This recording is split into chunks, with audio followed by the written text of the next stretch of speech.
My name's Douglas Walker. I'm Head of Science here at St Patrick's College, Kilbirnie. We're a Catholic boys' school teaching young men from year 9 to 13.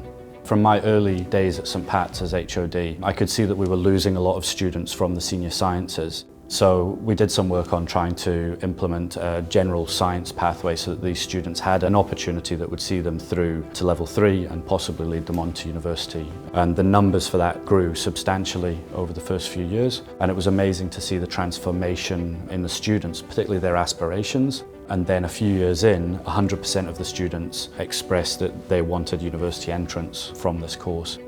I find my students thrive on competition, and so as much as possible in the classroom we do little competitive games and challenges, hands-on as much as possible, so a lot of practicals, experiments and demonstrations.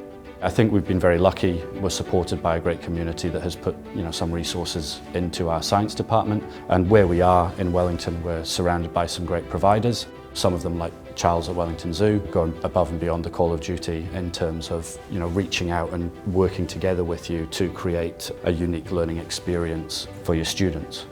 In terms of the future, at the moment I'm doing a little bit of work with Victoria University as a visiting lecturer, and I'd love to be able to grow that and to work with more student teachers, because I find that really rewarding. And I feel if you can make a difference to a young teacher's life, then they can carry on those ideas into their own career and have a far greater reach.